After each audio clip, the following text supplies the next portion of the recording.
Cam4.fr, le plus grand site de webcam live réservé aux adultes. 14h-16h, Brigitte Lahaie, Sud Radio. Bonjour à tous, nous allons passer 2 heures ensemble sur Sud Radio et nous allons évoquer le désir. C'est important, le désir de vivre, le désir d'aimer, le désir sexuel évidemment. Et on va évoquer tout particulièrement le manque de désir féminin qui est sans nul doute l'un des grands symptômes de la santé sexuelle. Vous savez que c'est demain la journée mondiale de la santé sexuelle et d'ailleurs on en parlera demain aussi avec mon invité Philippe Arlin qui est déjà avec nous aujourd'hui.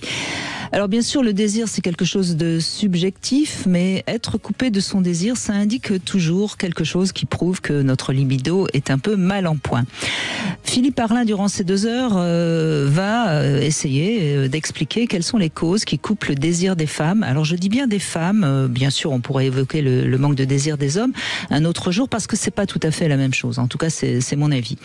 Les raisons sont multiples et c'est aussi grâce au témoignage que vous allez nous offrir, mesdames, qu'on pourra avancer ensemble dans ces 2 heures.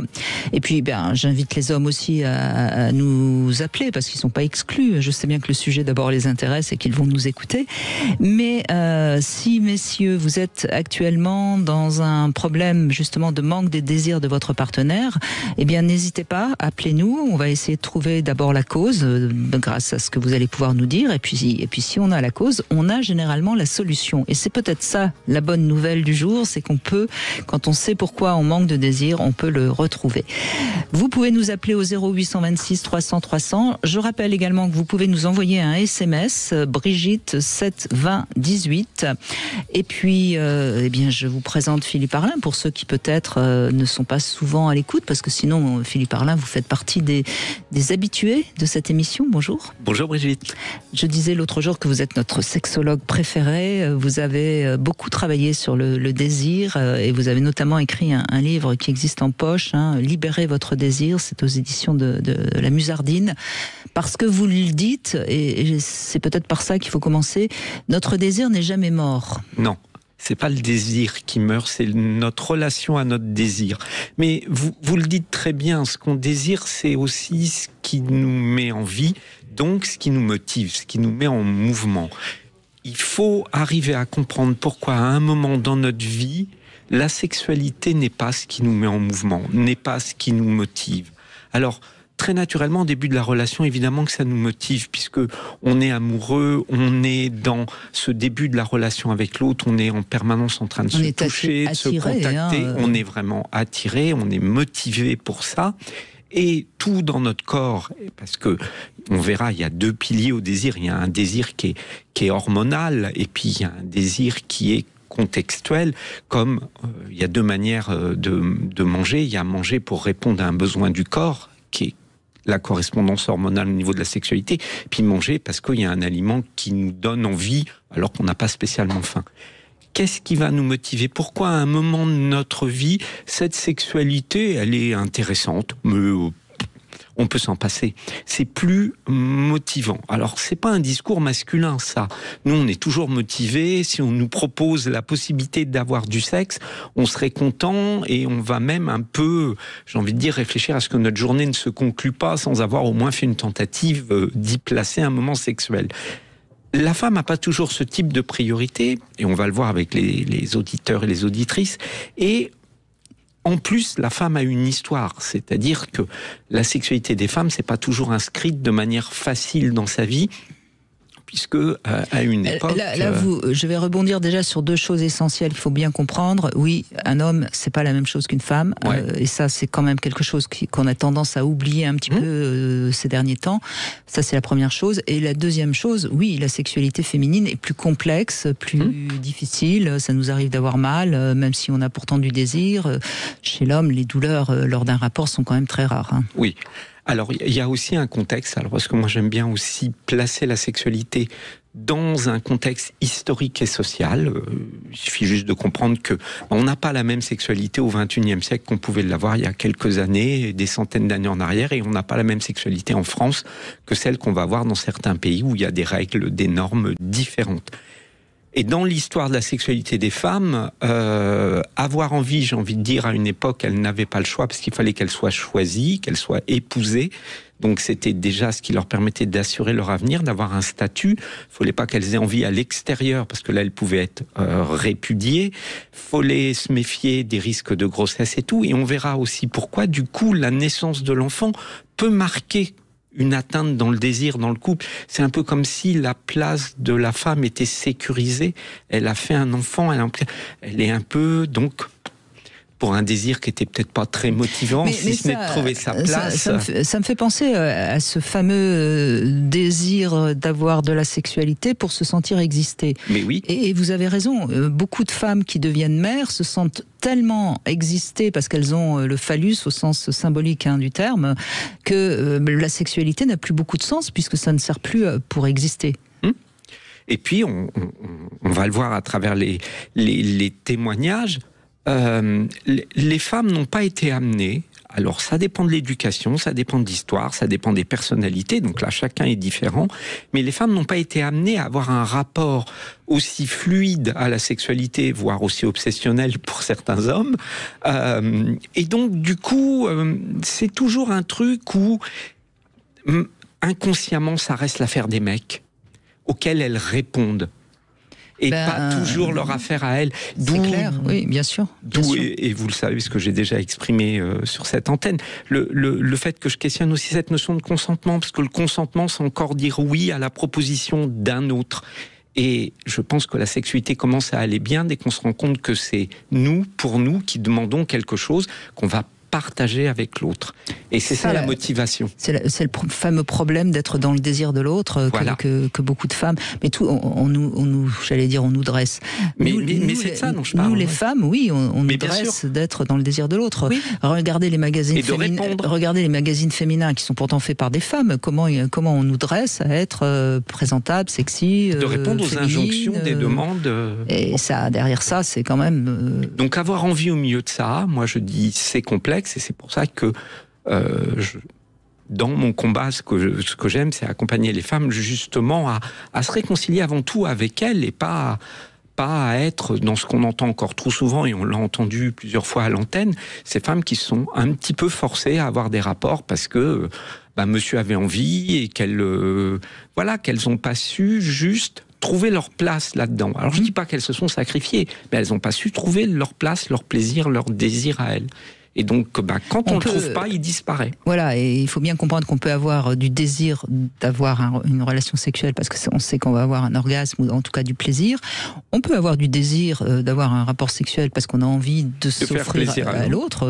Absolument, tout ça, c'est pas un problème. Mais si on va avoir un rapport sexuel pour que l'autre nous fasse pas la tête... pour la paix du ménage, non, ça marche pas. Ça coupe le désir, on est clair. Voilà, ça démotive. Alors, on va voir ce que vous avez à nous raconter. Je vous rappelle notre numéro 0826 300 300. N'hésitez pas, venez témoigner. Je vous le dis et je devrais vous le dire encore plus souvent. Grâce à votre témoignage, on avance ensemble, parce que sinon on va parler 2 heures et puis. Puis ça sera toujours de la théorie. Voilà. Et là, on a besoin de réel pour montrer. On va sur le divan, sur le terrain même. Sur le terrain. J'irai pas dans le lit. On se retrouve dans un instant. 14h-16h, Brigitte Lahaie, Sud Radio. Cam4.fr, le plus grand site de webcam live réservé aux adultes. 14h-16h, Brigitte Lahaie, Sud Radio. Nous sommes aujourd'hui avec Philippe Parlin, sexothérapeute, et nous évoquons le désir féminin et les causes de ce manque de désir. Isabelle est avec nous. Je crois qu'Isabelle, c'est pas tout à fait vous qui manquez de désir, c'est plutôt votre compagnon, je crois. C'est ça. Bonjour Brigitte et bonjour Philippe. Bonjour. Alors oui, c'est ça. En fait, du coup, mon désir s'est éteint, parce que ça fait 1 an qu'on n'a pas eu de relation sexuelle. J'avoue que ça fait 10 ans qu'on est ensemble. C'est un remariage. Et au début, tout était très bien, très sympa. Et puis de prise de bec en prise de bec, mon mari a développé aussi un psoriasis important qui n'arrive pas vraiment à endiguer depuis plus d'1 an, suite à un gros stress familial. Tout ça, moi avec mes bouffées de chaleur, enfin bref, c'est la pleurésie. Et du coup, on n'a plus de désir l'un pour l'autre. Bon, après, voilà, on cohabite tranquillement. Bon, vous avez l'air déjà d'avoir. Bon. Vous avez déjà l'air d'avoir de l'humour, ça sauve de tout. Hein. Oui, mon mari en a un peu moins là-dessus. J'avoue que de temps en temps, j'aimerais bien pouvoir en rire avec lui, mais bon, c'est pas gagné. Et justement, il vous dit quoi ? Il me dit que, alors quand je commence à aborder le sujet, sous forme de boutade souvent, il plaisante pas. Il plaisante pas du tout, il est un peu même froid. C'est pas la peine de me provoquer ou des choses comme ça. Enfin, il est pas très coopérant quoi là-dessus. Ouais. Mais en même temps, et lui, il n'a pas de désir, hein, vraiment. Mais son je vais y arriver. C'est quand même pas anodin tout ça. Hein. Je veux dire, je pense que lui, il y a certainement une fêlure qui est là et qui coupe la libido. Hein. Oui, alors il m'a dit que c'est parce qu'on n'avait pas le même projet aussi. Bon, ça fait quelques années. Bon, moi je suis à la retraite là juste maintenant et lui l'année prochaine. Et en fait, on en avait déjà parlé au cours d'une émission sur un autre sujet. Lui, il voudrait vivre, ne plus vivre en ville et moi je veux rester là où on est. Donc ça crée en fait un problème à régler. On trouve pas de compromis. Oui, donc voilà, bon, c'est compliqué. Ça parle. Excusez-moi, ça parle du couple. En aucun cas, ça parle du sexe. C'est-à-dire que je crois qu'une de nos problématiques, et je me mets dedans en tant qu'être humain, notre problématique, c'est d'associer le sexe à tout. Ça devient une espèce de baromètre. On n'a pas le même projet de vie, du coup, on n'a plus de désir. Mais qu'est-ce que ça veut dire ? C'est-à-dire que la sexualité est toujours pas placée au bon endroit. C'est-à-dire un moment de plaisir qu'on partage avec l'autre et qu'on ait les mêmes axes dans la vie ou pas. Bon, bien sûr, quand on s'est engueulé, quand il y a une tension entre les deux, j'imagine que là, on n'a pas trop de désir pour l'autre. Mais en dehors de ça, il faut pourquoi j'appelle libérer votre désir, c'est que je pense que c'est presque la sexualité qu'il faudrait apprendre à libérer. Mais ça, on n'a pas fini. Hein. Avec lui, c'est compliqué. Voilà. Ouais, mais j'ai vécu d'autres choses beaucoup plus légères. Oui, mais alors pourquoi c'est sérieux ? Et où est-ce que vous en êtes de votre libido et de votre intimité ? Plus simplement, c'est-à-dire, est-ce que vous êtes encore câlin l'un avec l'autre ? Est-ce que vous arrivez encore à vous prendre la main ? Enfin, vous voyez, où est-ce que vous en êtes ? Oui, en fait, il y a une tendresse. Il y a de la tendresse. Bon, ça c'est bon signe. Très important. Dans ses bras, voilà, quand on se lève le matin ou voilà, quand. Oui, ça, il y a toujours. Même quand on est parti cet été en vacances ensemble, il y avait un peu de tendresse, mais il n'y avait aucun sexe, quoi. Vraiment. Mais moi, j'aimais quand même l'hypothèse qu'il est un peu déprimé, hein, votre conjoint. Mais oui, mais je peux pas lui dire ça. Parce que c'est toujours, il va toujours trouver une excuse. En fait, c'est dans la communication que ça marche pas. Il va toujours trouver un truc pour me dire c'est de ma faute, quoi. Enfin, en gros, tout est de ma faute, quoi. Donc, moi, j'en ai marre aussi de ça. Est-ce qu'il y a eu quelques petits problèmes d'érection sur les derniers rapports dont vous pouvez vous rappeler ? Franchement, non. Ok. Franchement, non. Non, parce que moi, je le touche le matin et je vois bien qu'il n'y a pas de problème. Non, mais je vous assure. Mais je vous crois. Incroyable. Et du coup, ça déclenche rien. Et puis du coup, moi, j'ai pas envie non plus de faire trop d'efforts parce que j'estime que c'est à lui. Enfin, moi, il sait très bien que je suis quelqu'un d'encore désirant, que je le trouve beau, que voilà. En plus, c'est un beau mec. Enfin, je sais pas. Il est certainement un peu sollicité gentiment à l'extérieur, mais il est très droit. Donc c'est quelqu'un qui va jamais me tromper, puis qui supporterait pas que je le fasse non plus. Enfin voilà, c'est très rigide tout ça. Donc c'est bien quand c'est rigide. Mais il faut pas que ça soit rigide que de son côté. Non, mais là je sens bien que c'est. Il n'y a pas de solution. Mais il y a pas de solution parce que votre sexualité est prisonnière d'un enjeu de couple. Oui, c'est-à-dire que tant que sur l'oreiller se jouent des histoires qui ne concernent encore une fois pas l'oreiller, on ne peut pas s'en sortir.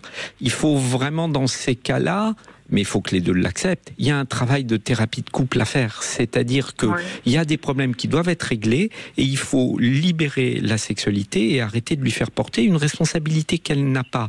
Et en plus, le double effet positif, c'est qu'effectivement, si on arrive à retrouver de la sexualité, comme par hasard, ça va régler beaucoup des problèmes du couple. Mais le problème, c'est que là, pour le moment, et puis il le dit bien, il est raide, il est fermé par rapport à ça, il y a un truc, peut-être qu'il vous en veut de quelque chose, mais s'il ne parle pas, on ne saura pas de quoi. Je ne dirais pas qu'il vous en veut, mais je pense qu'il se sent un peu... peut-être pas jugé non plus, mais il se sent un peu sur la sellette. C'est-à-dire que il va pas très bien pour des raisons, vous l'avez dit, familiales, et peut-être aussi parce qu'il est bientôt à la retraite. Il se sent. Vous savez, pour beaucoup d'hommes, la retraite est plus difficile à passer que pour les femmes, parce que l'homme est encore dans la notion d'être actif, dans tous les sens du terme. Oui, mais pourtant il a un loisir qui est très. Oui, très non, mais vous entendez pas. Vous voulez pas entendre ce que je vous dis. Il est un peu sur la sellette, c'est-à-dire que comment dirais-je, vous ne l'accueillez pas dans sa vulnérabilité, au contraire, vous la soulignez, sa vulnérabilité. Est-ce que vous voyez ce que je veux dire? Oui. Et du coup, il se raidit encore plus pour éviter justement d'accepter sa vulnérabilité. Alors c'est compliqué parce que vous n'êtes pas sa thérapeute et qui veut pas de toute façon, j'imagine, d'après ce que vous dites, je pense pas qu'il soit du tout prêt à aller se libérer un peu en thérapie. Et donc moi je vous conseillerais de lui foutre un peu la paix. De continuer de votre côté à vivre joyeusement et puis d'essayer de l'accueillir chaque fois qu'il pointe un tout petit peu le bout de son nez. Mais de toute façon, il y a derrière l'origine de ce psoriasis un événement marquant qui n'a pas été réglé. Et tant que cet événement n'est pas réglé, je pense que c'est une des causes, je n'ai pas dit c'est la cause, mais c'est une des causes qui fait que là, aujourd'hui, il s'est refermé et que, voilà, même s'il y a une perle dans l'huître, pour le moment, l'huître, elle est fermée. Donc, il a des érections, mais c'est pas pour vous. Donc, il y a un truc, et s'il ne trouve pas une clé pour aller... son psoriasis, c'est un appel à l'aide, clairement. Ah, mais clairement. Ah oui. Donc là, je rejoins Brigitte, c'est-à-dire que là, aujourd'hui, et je ne dis pas que c'est facile, mais là, aujourd'hui, d'une certaine manière, faut lui tendre la main, non pas en demandant quelque chose, mais en disant, bon, écoute, je suis là, quand tu te sentiras d'exprimer, fais-le si tu le sens, mais en attendant, moi, tu ne m'en veux pas, mais je vis. Je profite, voilà, parce que aujourd'hui, le choix qui vous est offert, il n'est pas large, mais c'est celui-là. Profitez. Oui, c'est ce que. Et de ne pas mettre la pression, ça ne marchera pas. J'ai plus de libido. Oui, mais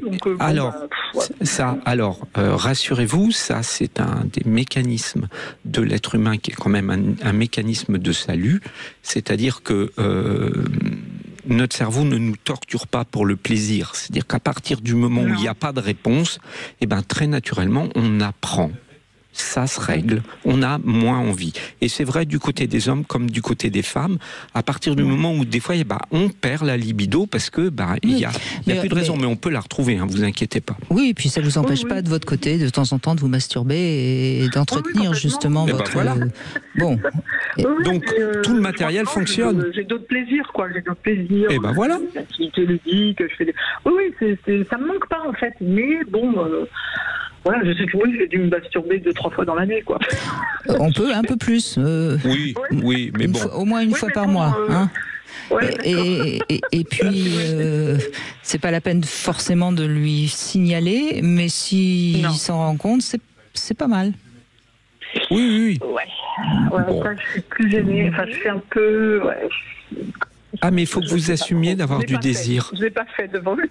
Non, mais je ne dis pas. Mais c'est pas du tout ce que j'ai dit. J'ai pas du tout dit de le faire devant lui. J'ai juste dit qu'il le voit, vous oubliez votre sextoy quelque part. Enfin, il y a des tas de moyens de laisser un petit signe. Ça peut le titiller un tout petit peu. Bon. Mais ne le faites pas de manière stratégique. Ne Non, le faites non. pas en disant ça va peut-être provoquer. Non, vous le faites et puis voilà. Enfin, vous n'êtes pas obligé d'être discrète absolument. C'est ça que ça dit. Voilà. D'accord. Bah, merci à tous les deux. Je vous en prie, Isabelle, suivez un peu nos conseils et puis on espère que ça va fonctionner, mais c'est vrai que c'est pas simple, évidemment. On fait une petite pause, on se retrouve avec le Love Conseil. On va parler de l'attachement et de l'engagement, qui sont deux valeurs pas tout à fait pareilles, et on verra ça dans un instant. Sud Radio. Sud Radio, Parlons vrai. parlons vrai. Sud Radio. Parlons vrai. Cam4.fr, le plus grand site de webcam live réservé aux adultes. Brigitte Lahaie, Sud Radio. Le Love Conseil.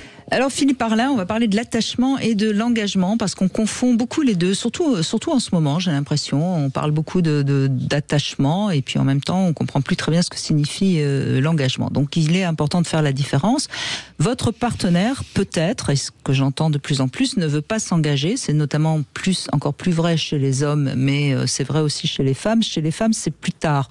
C'est-à-dire que les hommes jeunes n'ont pas envie de s'engager et les femmes, au bout d'un certain temps, quand elles ont passé la cinquantaine, elles ont compris et puis elles ont plus très envie de s'engager.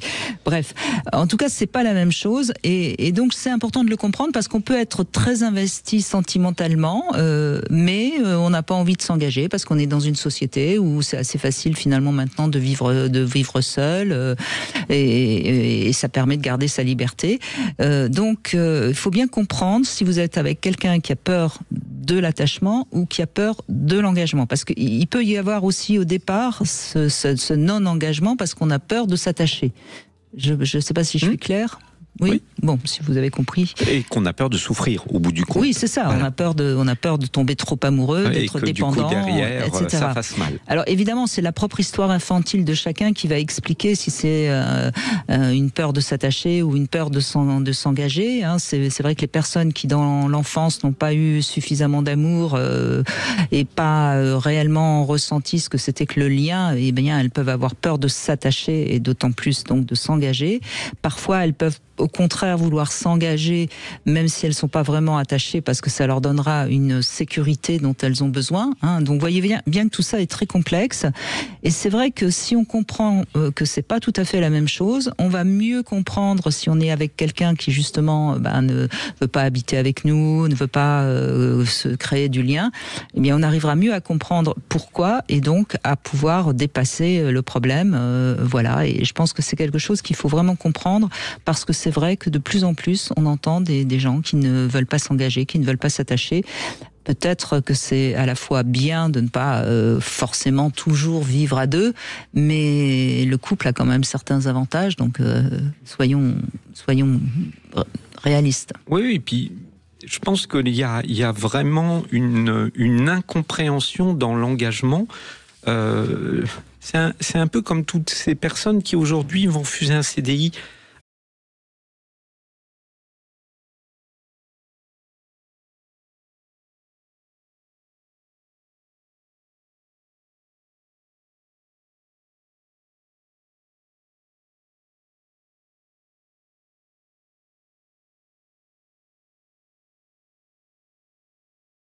Après,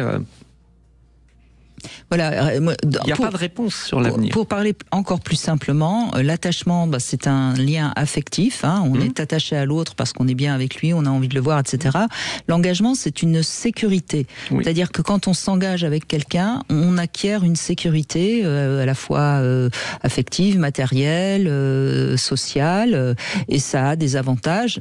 Et puis ça a des inconvénients parce que quand on est engagé avec quelqu'un, si le soir on a envie de rentrer plus tard, il faut le prévenir. Ça fixe des limites, l'engagement. Absolument. Et c'est vrai qu'on est dans une société où on a du mal avec les limites et c'est peut-être bien aussi de temps en temps de comprendre qu'on a besoin de limites.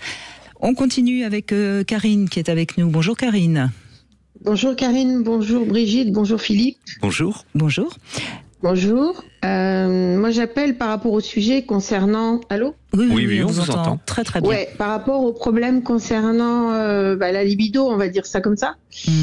Moi, personnellement, j'ai pas trop ce problème parce qu'avec mon mari, on dialogue pas mal. Je me rappelle que j'ai eu un problème à une épaule. À un moment donné, j'ai été opérée de l'épaule, il a fallu s'adapter. Donc, on a trouvé les solutions.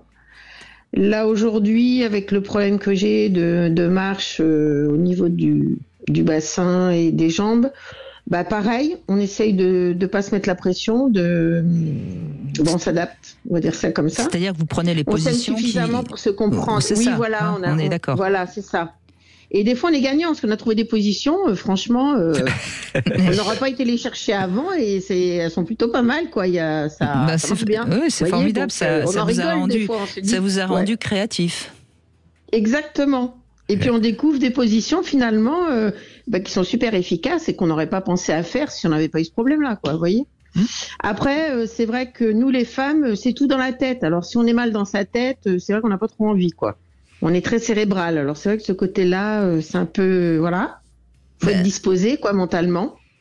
Ou alors faut faire une parenthèse. Alors c'est important ce que vous dites parce que c'est à la fois juste, mais c'est pas non plus tout à fait juste. C'est-à-dire que oui, beaucoup de femmes sont cérébrales, mais il y a aussi chez beaucoup de femmes une incapacité à revenir au corps, parce que le corps, lui, il est quand même capable de prendre son plaisir, même si malheureusement là, parfois la tête dit non. C'est ça. Vous voyez, donc c'est ça aussi qu'il faut comprendre. C'est-à-dire que oui, beaucoup de femmes vont à cause, notamment de toute la charge du foyer, parfois ne plus être disponible pour avoir le temps de faire l'amour. Mais je fais ça aussi, Brigitte. Comme vu que j'ai mal, vous savez, si je me fie à que le fait que j'ai mal, je ferai plus rien. C'est ça. Je passe au-delà. Sinon, je pense aussi à mon corps, à me faire du bien à moi-même, même si j'ai mal ailleurs. Donc c'est un peu ça, ouais. C'est vrai. C'est-à-dire que vous, visiblement, avec votre compagnon, vous avez compris à quel point la sexualité est importante et puis apporte du lien, apporte du plaisir, apporte du bien-être. Donc vous la laissez en avant, si je puis dire. C'est ça. Mais on est typiquement sur ce que je disais tout à l'heure. Quelque part, vous avez libéré votre sexualité. Elle pèse pas sur des enjeux. Vous l'avez adaptée, mais ça fait partie de quelque chose dont vous avez besoin l'un et l'autre, que vous avez reconnu comme une source de plaisir dont vous n'avez pas envie de vous priver. Et donc, vous avez aménagé les difficultés physiques, les difficultés et autres, mais l'un et l'autre, vous avez l'air d'être d'accord sur le fait que c'est pas un truc dont on veut se passer. Donc, on se débrouille pour en avoir. Disons qu'on fait des efforts des deux côtés.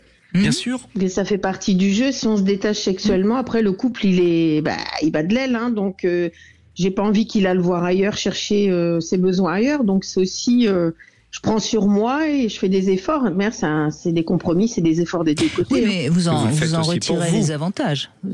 Oui, voilà. Vous voyez, il aurait pu ne pas faire l'effort de son côté. Il l'a fait, donc c'est bien, quoi. Mais c'est pas toujours le cas. Des fois, ça suffit pour que la personne ait plus envie ou que trouve que c'est trop. Mais c'est toute la difficulté et c'est vrai. Et c'est vrai que ça devient.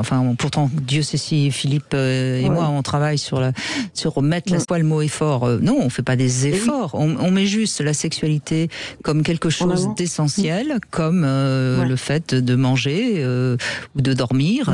Et je pense que le jour où on comprendra que la sexualité, ça donne le sentiment d'exister, ça donne une meilleure estime de soi. Ça donne une meilleure confiance en soi.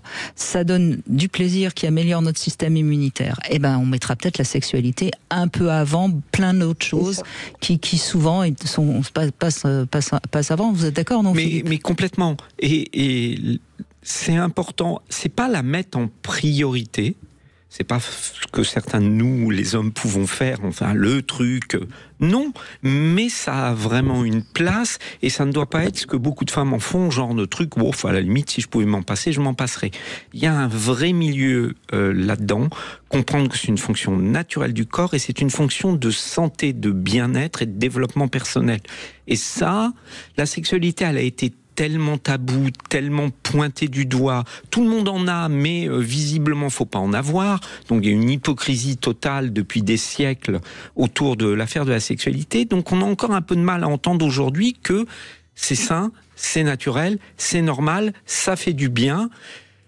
Comme la nourriture. Mais je dis pas qu'à côté de ça, on peut pas avoir des comportements délétères pour la santé. Et je ne dis pas qu'il n'y a pas, à travers la sexualité, des abus, malheureusement, mais c'est pas de ça dont on parle. On parle justement d'une sexualité qui fait du bien et il faut se concentrer pour que la sexualité, ça soit ça. Et voyez, vous qui... Philippe, moi, Oui, pardon, Ouais, allez-y, Karine, je vous en prie. Ce que je voulais dire, Brigitte, c'est que quand vous avez la santé, tout va bien. Mais quand un de votre partenaire, par exemple, vous passez la cinquantaine, vous commencez, soit monsieur, soit madame, à avoir une maladie, soit chronique, soit un problème, ça peut être une barrière. Parce que déjà, ça fait longtemps qu'on est ensemble. Si on travaille pas un peu sur, on va dire, la libido, ça peut être déjà en baisse. Si en plus l'un des deux est malade, il y en a un qui n'a pas forcément envie ou qui n'a pas envie forcément de faire l'effort. Donc on rencontre une barrière supplémentaire, je vais dire, dans la relation de couple. Je suis d'accord. Donc je vais dire, c'est pas simple quand vous avez un des deux qui est malade. Parce que peut-être celui qui est malade, il est complètement sur sa maladie et il fait abstraction de ça, parce que pour le moment, il n'a pas la tête là-dedans et puis qu'il est en train de se battre pour sa santé. Et puis moi, non, moi c'est l'inverse, c'est plutôt j'entretiens parce que je me sens vivante, je me sens normale. Bon, après, je fais des efforts, malgré que j'ai mal. Karine, c'est peut-être parce que vous avez encore de la sexualité que vous vous sentez vivante. Regardez tous ces gens qui, après 50 ans, se sentent déjà à moitié morts. Je suis sûre que dans tous ces gens-là, il y en a beaucoup qui ont fait l'impasse sur la sexualité. Et même si c'est un effort, même si ça passe par faire un effort, il faut comprendre que c'est peut-être parce qu'on aura une sexualité que la maladie que l'on a à côté se réglera mieux. C'est-à-dire que on lui donne moins d'importance, quoi. Oui. On la passe au second plan. Oui, mais c'est même plus profond que ça. Vous avez raison. Ça va permettre de la passer. Mais ça va vraiment agir sur notre bien-être et sur la capacité de notre corps à se réparer. Être vivant, sentir la vie, avoir une sexualité, prendre du plaisir, ou en tout cas avoir au moins un minimum d'intime, de toucher et de contact, c'est profondément thérapeutique et pas que dans le cerveau, c'est thérapeutique dans le corps. Oui, et moi ce qui m'agace un peu actuellement, vous voyez, Karine, je suis ravie de vous entendre parce qu'au moins vous allez dans mon sens. On entend des gens, alors on entend, je vais caricaturer, mais on entend des femmes qui vont faire du yoga pour se sentir mieux, d'être plus dans le bien-être. On entend des hommes qui vont aller courir pour se sentir mieux, pour être bien dans leur corps. Mais la sexualité, elle passe toujours à la trappe. C'est quand même un peu pénible parce que c'est quand même la chose la plus simple à faire. Et puis on peut faire du yoga en même temps en plus, donc si on se démerde bien... Puis on peut se courir après. Mais oui, mais enfin... Voilà. Et après, il y a un autre problème, Brigitte, que je voulais mais il y a plein de problèmes, parler. Karine. Oui, allez-y. Non, mais je vous explique. Vous savez, la descente d'organes chez les femmes. Oui. La descente d'organes chez les femmes, c'est un problème, ça. Oui. Parce que quand tu te renseignes et que tu vas voir le médecin et qu'on te dit qu'il faut, quand on t'opère, il y a 6 mois où tu peux rien faire. Mais rien faire, ça veut rien dire. Le corps se résume. Mais le corps d'une femme, c'est ça que je veux te dire. Donc c'est compliqué. Tu dis ça à ton mari, tu dis je vais me faire opérer pendant 6 mois. Nada, mais je suis désolé, Karine. Que les préliminaires. Karine, pas de pénétration, c'est pas ne rien faire. Et je ne dis pas à vous, je dis y compris à votre mari. Pas ça, vous voyez ce que je veux dire? Mais c'est qu'on est bien d'accord que d'accompagner et de faire en sorte que justement ce corps ait malgré tout une sexualité. Avoir une sexualité, c'est pas pratiquer la pénétration, c'est avoir du plaisir, c'est avoir peut-être des orgasmes au niveau du clitoris ou ailleurs, au niveau des seins et tout. C'est prendre du plaisir parce que ce plaisir pris, il est thérapeutique. Merci en tout cas Karine de votre coup de gueule qui me fait bien plaisir. Allez, on fait une petite pause, on se retrouve dans un instant avec vous sur Sud Radio. Vous avez envie de réagir? Est-ce que c'est si important que ça finalement la sexualité? Qu'est-ce que vous en pensez? Venez nous le raconter au 0826 300 300. Vous voulez parler à Brigitte Lahaie? 0826 300 14h-16h, Brigitte Lahaie, Sud Radio. Et avant de retrouver Lionel qui est avec nous, je vous rappelle que demain nous serons encore avec Philippe Arlin. On évoquera notamment le concept de santé sexuelle puisque c'est la journée mondiale de santé sexuelle demain. Et on évoquera également les rapports domination-soumission, une sexualité peut-être un peu plus particulière. Donc si vous avez envie d'en parler, je sais que certains d'entre vous ont cette sexualité-là et c'est vrai qu'on n'en parle pas souvent. Vous pouvez dès à présent nous appeler et on retiendra votre témoignage pour demain. Lionel, bonjour. Oui, bonjour Brigitte. Bonjour Lionel. Donc vous avez connu cette situation avec votre ex qui n'avait plus de désir, c'est ça? C'est ça. Alors en fait, vous savez quoi, Brigitte? En fait, tout à l'heure en appelant, je me suis rendu compte que vous partagez ma vie depuis maintenant quand même quasiment 15 ans. Vous avez traversé tout ce que j'ai vécu avec les enfants, mes questions de couple. Oui. Ouais, j'espère juste que je vous appellerai pas un jour pour les pertes d'érection, c'est juste ça. Bon, appelez-moi moi. Écoutez, si je tiens Vous m'appelez moi, je vous aiderai. Si je tiens encore 20 ans, il y a des chances aussi que vous m'appeliez, mais ça va dépendre du nombre d'années que je tiens. C'est ça. En tous les cas, je vous en remercie. Pour le sujet, oui, en fait, moi j'ai connu ça avec mon époux. Je vous avais d'ailleurs appelé à l'époque pour ça. Et on avait suivi vos conseils, on avait consulté, on avait parlé. En fait, mon épouse avait des douleurs à chaque rapport. Ah oui. Chaque fois qu'on avait des rapports, elle avait mal. Pourtant, moi j'avais eu beaucoup de copines avant. Je suis un amant assez attentif. Je suis pas membré comme un acteur porno, donc il n'y avait pas de logique à tout ça. Oula. Je suis quelqu'un d'assez délicat, quoi. Enfin, oui, voilà, mais les douleurs, c'est la vraie question et puis féminine. La logique est pas toujours physiologique, donc effectivement. Non, je m'en suis bien rendu compte avec le temps, croyez bien. Pour moi, ça a conduit quand même tout mon couple a délité à cause de ça, faut être très clair, parce que il arrive un moment où quand vous faites l'amour à quelqu'un, c'est pour lui faire du bien, c'est pour lui faire plaisir, pour vivre un moment tous les deux, quoi, un peu de plaisir. Et quand vous avez sur le visage de votre partenaire des signes manifestes de douleur, je peux vous assurer que ça vous calme net, quoi. Moi, je sais que ça m'a amené à avoir une non-envie, en fait, parce que t'as pas envie de lui faire mal. Mais heureusement. Et quelque part. Oui, non, mais c'est en fait, bien sûr. C'est ça. C'est exactement ça. C'était tout à fait hors de question qu'elle ait mal comme ça. Et puis même si des fois je voyais bien qu'elle se forçait, moi ça me coupait en fait, parce que dès que je suspectais la moindre. Elle a eu mal. Excusez-moi Lionel, mais elle a eu mal dès le début de votre relation? Ouais, quasiment. En fait, en me remémorant un peu l'histoire, quasiment dès le départ. Après, on a fini par trouver. Enfin, moi, j'ai fini par comprendre, c'est qu'elle avait un rapport assez particulier avec son père, qui lui a. Et qu'est-ce qui s'est passé dans sa vie? Je veux même pas creuser pour savoir. Mais c'est vrai que les rapports aux hommes étaient un peu compliqués. Le rapport à la sexualité. Donc, elle avait des douleurs avec les hommes qu'elle avait connus avant. C'est bien c'est bien là où j'en suis arrivé, quoi. Parce qu'au final, il y a que cette explication. Si vous voulez, quand vous enlevez le physiologique, quand vous enlevez une brutalité, parce qu'il y a des hommes qui sont un peu bourrins, quand vous enlevez finalement tout ce qui peut être en périphérie de ça, et que au bout d'un moment, à force de creuser, vous comprenez que la relation avec son père, c'est un peu compliqué, qu'elle a dû se faire suivre pour ça. C'était des douleurs au moment de la pénétration qui ne passaient pas. Au moment de la pénétration, oui. Donc il y avait une sorte de vaginisme très léger qui c'est ce qu'on a cherché. C'est ce qu'on a cherché. On est allé consulter, c'est ce qu'on a cherché. Donc, et pourtant, Dieu sait que j'ai essayé de suivre vos conseils. On est allé vraiment consulter tous ceux qu'on pouvait trouver en gynéco même des fois en leur posant des questions, de gynéco qui faisaient un peu psy, quoi. Et il y a rien qui a matché, quoi. Elle avait intérêt à garder ses douleurs.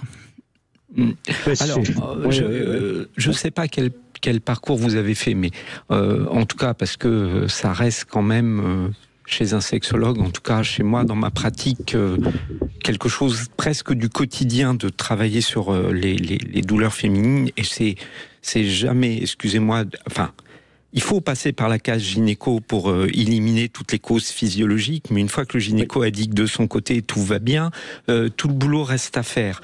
Mais il y a quand même plein de trucs qui fonctionnent, et je suis étonné que dans son parcours, elle n'ait pas pu, et là je vais rejoindre Brigitte, c'est sûrement parce que on ne l'a pas aidée à prendre la décision de ne plus avoir besoin de ces douleurs. Ces douleurs l'a protégée, et on ne l'a certainement pas réconciliée avec sa sexualité. Mais il y a un travail physiologique, parce que quand vous disiez tout à l'heure, quand on a fait le tour de la part physique, c'est aussi une réalité physique. La douleur, c'est une contraction involontaire des muscles du périnée qui font que, évidemment, quand vous essayez, vous, de forcer de rentrer et que les muscles de l'autre côté disent non, ça fait mal. Donc déjà, d'apprendre aussi à respirer, à se détendre, c'est important. Après, si on n'est pas OK avec le fait que ça s'ouvre, ou en tout cas avec le fait d'accueillir l'autre, effectivement, les exercices, on aura beau les faire, ils ne marcheront pas. Donc c'est vrai que c'est complexe, mais j'ai envie de dire, je trouve dommage que vous soyez pas, ou qu'elle soit pas tombée sur la personne qui a pu l'aider complètement. Je pense qu'elle avait intérêt, à garder son symptôme, parce que son symptôme était moins douloureux que de prendre conscience de ce qu'il avait, qu'est-ce qu'il y avait derrière le symptôme. Vous comprenez, Lionel? Oui, mais c'est exactement ça. Parce qu'après, dans le temps, là, moi, je vous résume ça sur ces 25 ans de vie. Hein. Donc, et c'est vrai que, après, moi, ma sexualité s'est complètement affaissée. Je ne cache pas que j'avais plus envie. Hein, évidemment. J'avais plus envie du tout. Évidemment. Voilà, plus envie du tout. On s'entendait extrêmement bien, il y avait beaucoup de tendresse, il y avait beaucoup de mais il n'y avait plus de sexualité. Et elle a suivi, après elle a fait une grosse dépression, un très gros burn-out, et là qui l'a conduite. De toute façon, quand vous arrivez à la cinquantaine, tout ce que vous avez caché et que vous essayez de masquer pendant des années et des années, vous le prenez droit dans la tête à la fin. Donc et elle l'a pris droit dans la tête, mais très fort. Donc avec grosse psychothérapie. Alors là, apparemment, ça va un peu mieux parce qu'elle a un nouveau compagnon, et j'ose croire que ça se passe mieux. Enfin, j'espère pour elle que ça se passe mieux. Mon témoignage, c'était surtout pour dire que on peut vraiment explorer toutes les pistes, mais il y a quelque chose il y a un travail que la personne est obligée de faire elle-même. Bien sûr. On n'est pas, comme vous le dites souvent, on n'est pas le thérapeute de son partenaire. Oh non. Moi, j'ai tout essayé, de parler et tout. Enfin bon, de toute façon, puis après, je m'étais résolu aussi à vos conseils. Encore une fois, je n'étais pas son thérapeute, mais si vous n'avez pas voir le bon professionnel dès le départ, ça coince, parce que nous, les gynécos, nous ont envoyé vers des crèmes lubrifiantes, des choses comme ça, mais c'était pas ça. Mais la crème lubrifiante, je dis toujours, c'est un chausse-pied. On met pas un chausse-pied quand on a mal. On force pas l'entrée. Quand la chaussure est plus petite, on force pas l'entrée. On peut même avec un chausse-pied, ça rentre pas. Vous voyez ce que vous avez dit, c'est que après que les muscles du périnée étaient trop serrés. Mais une fois qu'elle a accouché de mes 2 filles, elle avait quand même un périnée beaucoup plus relâché et ça coinçait quand même. Donc non, mais c'est des réflexes. C'est des réflexes. Hein. Oui. Mais c'était pas, on aurait pu penser au début que c'était une contraction très violente et qui m'empêchait de passer. Mais moi j'ai jamais senti que j'étais très serré en elle. Mais après nos 2 filles, surtout la deuxième, elle a fait une rééducation, je pense un peu partielle. Et du coup, on sentait bien que les muscles étaient relâchés. Et malgré ça, elle avait des douleurs, alors que moi je vais pas dire lâche à l'intérieur parce que c'est pas le mot, mais on sentait bien qu'on n'avait pas. Le problème, c'est pas la seule origine de la douleur. Hein. Il peut y avoir ce qu'on appelle des douleurs fantômes. Bien sûr. Et vous voyez très bien de quoi je pourrais parler si je parle de douleurs fantômes. Donc, en tous les cas, c'est un bon spécialiste. Je pense que j'aurais bien aimé rencontrer Philippe Arlin à l'époque. Ça m'aurait beaucoup aidé, je pense. Certainement, oui. Et puis ça vous aurait aidé vous aussi à comprendre ce que vous faites de cette relation qui ne vous épanouit pas, parce que c'est aussi ça.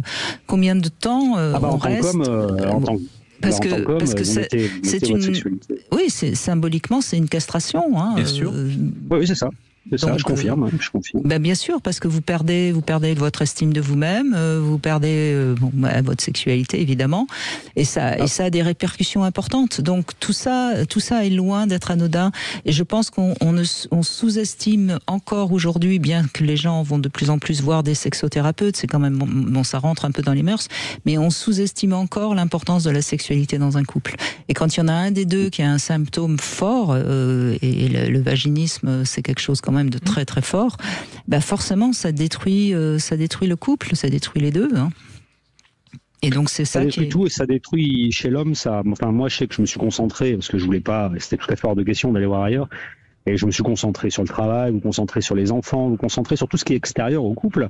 Vous bâtissez quelque chose plus dans la tendresse, puisque c'était aussi un de vos conseils, ça à l'époque, et ça m'a servi quand même pendant des années. Ça vous a sauvé la peau, je pense. Ça m'a sauvé. Oui, alors moi, ça m'a sauvé, je pense, psychologiquement, mais je vous avoue qu'au bout d'un moment, moi, avançant dans l'âge, vous avez les mêmes.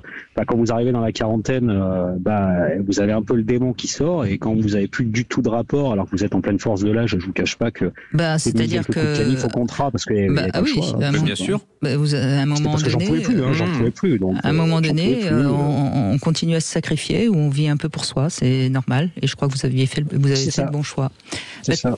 Merci beaucoup de ce témoignage, Lionel, qui malheureusement parle certainement à certains d'hommes qui nous écoutent. Je vous donne la petite devinette du jour, Philippe Arlin. Pourquoi il n'y a pas de féminin au mot vieillard? Vous avez le temps des infos pour me trouver la réponse. Sud Radio, c'est vous qui donnez le ton. Cam4.fr, le plus grand site de webcam live réservé aux adultes. 14h-16h, Brigitte Lahaie, Sud Radio. Nous sommes aujourd'hui avec Philippe Arlin, sexothérapeute. Alors je vais vous faire peut-être un peu rougir, Philippe Arlin, mais c'est vrai qu'il y a beaucoup de sexothérapeutes qui sont quand même pas toujours très très malins. Et c'est pour ça que je suis ravie de vous avoir avec moi. Je sais le travail formidable que vous faites et je rappelle à ceux qui nous écoutent que vous recevez aussi en visio. Donc si vous n'êtes pas dans la ville de Poitiers, puisque c'est à Poitiers hein, oui. vous exercez, on peut vous retrouver quand même en visio. Voilà, c'est dit. Et ben en réponse à ce compliment que je viens de vous faire, je voudrais la réponse à ma devinette. Pourquoi n'y a-t-il pas de féminin à vieillard? Parce que c'est rare qu'elles deviennent vieilles et hardes. Ah, c'est pas mal. Bah, c'est parce que les femmes ne donnent jamais leur âge après 60 ans, donc on ne peut jamais être une vieillarde. Et nous avons Émilie qui nous rejoint. Bonjour Émilie. Bonjour Brigitte et Philippe. Bonjour Émilie. Merci d'être avec nous. Vous avez connu ce manque de désir? Oui, c'est arrivé à un seul moment dans ma vie et c'est quand je fréquentais un homme qui, je trouve qu'il était très insistant pour le sexe, que des fois il me forçait, on peut dire, quand par exemple il prenait ma main pour la mettre sur son sexe en érection, puis moi j'avais pas envie de faire ça à ce moment-là. Donc je retirais ma main et il tirait ma main encore plus fort pour la poser sur son sexe. C'est élégant. Ouais. Et il regarde aussi, il voulait me montrer son sexe et c'était un moment où moi je voulais pas regarder, donc non, je me cachais les yeux et il dit mais regarde et je disais non et il continuait, il disait regarde et je sortais de la pièce carrément et il continuait à dire regarde. Ou des fois aussi il frottait son sexe en érection contre moi et si c'était un moment où j'avais pas envie de sexe, je lui disais non, j'ai pas envie de sexe et il me disait mais c'est pas du sexe et puis il continuait. Il était chiant. Et ça, il était, oui, c'est plus que ça. C'est-à-dire qu'il était dans son désir, sans imaginer une seconde à quel point il vous harcelait. Hein. C'est du harcèlement sexuel. Hein. Y a pas... Oui, mais il y a une dose d'infantilisme du gamin avec son zizi qui monte son zizi partout en train de faire pipi. C'est limite, quoi. C'est-à-dire, il y avait aussi une absence de maturité chez lui qui est impressionnante, qui explique peut-être aussi pourquoi il ne pouvait pas vous entendre, quoi. Et c'est vrai que c'est insupportable. Et oui, et j'ai remarqué que ça avait éteint ma libido et j'ai fini par le quitter. Et quand je l'ai quitté, ma libido est revenue. Oui, mais c'est normal que ça ait coupé votre libido parce que il y avait plus de place pour la vôtre tellement la sienne était présente. Omniprésente, ouais. Mais ce que ça illustre, et merci d'avoir rappelé, ce que ça illustre, c'est qu'effectivement, elle n'a pas disparu. Mais il y avait plein de raisons de ne plus se connecter avec. Ça donne pas faim. Si on reprend l'image de la nourriture, franchement, avoir ça en permanence sous les yeux, ça donne plus tellement envie de se mettre à table. Donc, voilà, vous avez appris à ne plus avoir faim ou à grignoter dans votre coin, quoi. C'est sûr que si on voit de la barbaque tout le temps, non, mais on franchement, a plus faim. Voilà. Et la notion du désir, le désir se nourrit du manque. Alors déjà, quand l'autre est là en permanence, mais si en plus il vous mélangez un sous les yeux non-stop, ouais, bon... Alors, il y a une chose peut-être intéressante aussi à signaler dans ce que vous dites, Émilie, c'est qu'il y a là encore une grande différence. Une femme qui va montrer sa vulve, alors pas de cette manière-là, mais de manière assez intelligente, ça va exciter un homme. Mais un homme qui montre son sexe, même en érection, c'est assez rare que ça excite une femme. Oui, parce que la femme y entend une demande. Exactement, et puis la femme n'est pas voyeuse, l'homme est voyeur. Donc c'est là aussi où on voit une différence. Et peut-être que dans sa tête, il pensait que ça l'exciterait peut-être de voir votre vulve, et donc il pensait peut-être que ça pouvait vous exciter de voir son sexe. Un sexe en érection, ça dit « occupe-toi de moi ». Alors qu'une vulve, on sait très bien que si vous la montrez, vous êtes capable de vous en occuper. Coucou, tu as envie de venir? T'as envie? Il faudra que je vois si moi j'ai envie que tu viennes. Et c'est pas du tout le même discours. Donc du coup, il y a presque un teasing du côté de la vulve qui, alors vraiment absolument pas du côté du pénis, quoi. Ou alors peut-être... Comment? Oui, alors moi je suis plutôt voyeuse, mais c'est pas, j'aime pas spécialement voir les pénis, mais après j'aime bien voir les gens tout nus ou les gens faire l'amour. Mais là, dans ce cas-là, non. La voyeuse aime pas forcément le mec trop exhibe. Dans le fait d'être voyeur, il y a l'envie de surprendre quelque chose. Là, vous risquez pas de surprendre, vous l'avez en permanence sous les yeux. c'est l'antithèse du voyeur, ce qui vous faisait. Quand on est voyeur, on a besoin de découvrir, de surprendre, éventuellement d'avoir un regard sur quelque chose qui nous est interdit. Ça va être aussi ça qui va nourrir le côté voyeur. Mais si vous regardez un truc qu'on vous laisse voir en permanence, il n'y a plus de plaisir à le voir, parce qu'il n'y a pas de découverte. Oui, c'est ça, c'était envahissant. Oui, et puis très insistant. Enfin, je veux dire, non seulement il vous le proposait, mais il insistait, quoi. C'était pas juste quand il prend votre main pour la mettre sur votre sexe, sur son sexe, pardon. Il insiste. Vous retirez votre main, il essaye de vous la remettre. Donc là, on a vraiment, là, c'est du harcèlement. De toute façon, il n'y a pas d'autre mot. C'est clairement du harcèlement. Oui, je me demandais, si on pouvait parler d'agression sexuelle ou pas. Agression, peut-être pas, mais harcèlement. En tout cas, il y a une insistance, il y a un harcèlement. Ça, c'est certain. Agression, je ne sais pas. Mais clairement, donc ça ne peut pas donner envie. Et j'ai eu du mal à trouver un interlocuteur à qui me confier. J'en avais parlé à mon psychanalyste et il m'a répondu peut-être que vous n'avez pas assez dit non. Alors, je me suis dit que c'est de votre faute. Voilà, ça c'est bien les psychanalystes, enfin certains, parce qu'heureusement il y en a des bons. Mais vous voyez, ces gens, vous n'avez pas assez dit non. Alors, il n'a pas tort dans un certain sens, c'est dès le départ qu'il faut poser ses limites. Oui. Mais enfin bon, à un moment donné... Le monsieur a un problème, il faut oser nommer le problème du monsieur, quoi. C'est pas vous, là. Non, bien sûr que non. Vous auriez dû certainement dire non dès le départ. Et je crois que c'est important dès le départ de poser ses limites. Et ça, on le répète sur tous les plans. D'ailleurs, pas que sur le plan sexuel. Mais à un moment donné, quelqu'un qui insiste comme ça, c'est quelqu'un qui n'est absolument pas à votre écoute. Il écoute absolument pas. De toute façon, même si vous aviez dit non très clairement au départ, il aurait continué. Et c'est ça le côté infantile aussi. C'est vraiment... Je demande, je veux m'en jouer. Combien de temps vous êtes resté avec lui ? 2 semaines. Après, j'en ai eu marre, je l'ai quitté. Et ensuite, il s'est excusé. Il était tellement adorable dans ses messages que je suis revenue. Et là, effectivement, il m'a pas touchée. Il a attendu que je lui donne le feu vert, comme les règles qu'on avait décidées avant de se remettre ensemble. Et sauf qu'au bout de 2 semaines, ma libido était toujours pas revenue. Alors qu'elle était revenue pendant qu'on n'était plus ensemble. Et quand on s'est remis ensemble, ma libido était toujours éteinte. Donc au bout de 2 semaines, j'ai dit stop. Parce qu'une relation sans libido, ça n'intéressait pas. Oui, mais il a tué toute libido que vous auriez pu avoir pour lui. Donc même en changeant de comportement, votre libido elle n'est pas revenue parce que il y a une mémoire des corps, il y a une mémoire de ce sexe, vous l'avez tellement vu dans des mauvaises conditions qu'il n'arrive plus à vous donner envie. Oui, c'est ça. Oui. Écoutez, merci de ce témoignage parce que ça peut permettre de comprendre pour certains hommes qu'il ne faut pas trop insister parce que trop insister, c'est couper la libido de l'autre. Et c'est valable pour les femmes aussi, évidemment.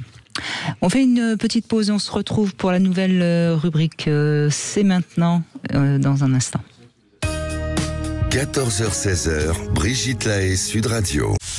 Cam4.fr, le plus grand site de webcam live réservé aux adultes. 14h-16h, Brigitte Lahaie, Sud Radio. Toujours avec Philippe Arlin qu'on retrouve demain pour évoquer les rapports un peu SM et vous pouvez bien sûr nous appeler au 0826 300 300 si vous avez envie de témoigner sur ce sujet, on vous donnera la parole demain. Mais tout de suite, c'est maintenant notre nouvelle chronique. Vous savez que vous pouvez venir nous raconter quelque chose que vous n'avez jamais osé dire, vous pouvez demander pardon à quelqu'un, vous pouvez aussi nous dire le mot qui a peut-être changé votre vie et je crois Orlan que c'est un peu ça que vous avez envie de partager avec nous. Bonjour Orlan. Bonjour à tous. Oui, tout à fait. Alors je peux rapporter des faits récents parce que ça arrive au cours de la vie. J'ai eu pas mal d'imprévus au cours de cet été. Oui. Et en fait, un premier geste, c'est que je devais rejoindre des personnes en vacances. Et puis, il y a eu des interfaces qui se sont faites, qui m'ont un peu bloquée. Et donc, c'était un peu pénible, parce que je prenais sur moi. Et puis, une des phrases d'une personne qui m'attendait qui m'a permis de garder confiance et au moins d'avoir le sourire, c'est tu es la bienvenue. Même si ça n'a pas pu être possible et que d'autres personnes se sont un peu entremêlées sur la possibilité de partir, eh bien, rien que le fait qu'on me dise tu es la bienvenue, ça permettait non pas d'annuler l'effet bénéfique du départ, mais au moins la contrepartie émotionnelle ou psychologique de dire ok, je dois m'interdire de partir, mais je suis quand même la bienvenue et il n'y avait pas ce rejet. Voilà, c'est cette petite phrase. Et puis au cours de cet été, à travers plein de petits paramètres comme ça, j'ai rencontré des personnes que j'ai aidées ou dans lesquelles j'ai pu être honnête et sensible au cours de l'année. Et il y a eu des retours qui m'ont fait beaucoup de bien sur le fait de souligner ma sensibilité, le fait que je pouvais être classe, gentille et honnête, authentique, et de sentir qu'on appréciait vraiment et que ça pouvait être un plus. On m'a remercié aussi pour pouvoir m'investir sur des incidents et de faire avancer les choses. Et ça a contrebalancé peut-être l'attitude de proches qui ne faisaient pas les choses consciemment, mais qui me bloquaient un petit peu dans ma dynamique. Et donc ça fait du bien pour garder une certaine estime et puis au travers de l'adversité de garder le moral. Voilà. Oui, c'est joli ce que vous dites parce qu'au fond vous auriez pu déprimer, vous auriez pu prendre le fait de ne pas pouvoir partir comme quelque chose de difficile, vous auriez pu avoir des rancœurs et en fait cette phrase tu es la bienvenue a ouvert votre cœur, qui fait que sans doute, du coup, vous avez été beaucoup plus ouverte justement dans votre vie de tous les jours et vous avez souri et on vous a souri et vous avez finalement passé un été peut-être meilleur que si vous aviez été là où vous deviez aller.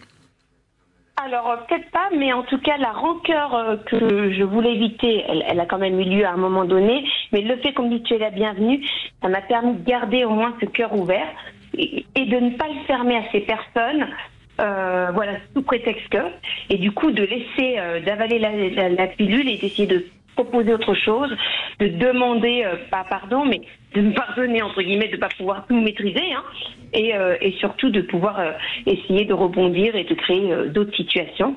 Voilà, alors ça n'a pas enlevé le côté bénéfique que j'aurais pu avoir pour les vacances, mais en tout cas, ça m'a permis peut-être un apaisement intérieur et de garder le cœur ouvert pour avoir d'autres personnes à qui j'ai rendu service et qui ont eu réellement besoin de moi et du coup de se dire qu'on est utile et que quand ça se ferme dans une route, bien, même si on est fatigué, il y a d'autres choses et ça nous fait du bien de se dire qu'on a aidé les gens pendant ce temps-là et je pense que c'est ce que vous avez dit, c'est de garder ce cœur ouvert et je pense que c'est ça, c'est les petits mots, les petits gestes ou l'appréciation, l'utilité qu'on peut avoir pour une personne qui nous permettent simplement de garder le cœur ouvert ou de nous le rappeler, de ne pas trop le fermer trop longtemps. Voilà. Mais ce qui va nous permettre de garder notre cœur ouvert, c'est de se sentir compris, utile, avoir une place. Oui. Tout ça participe à garder notre cœur ouvert.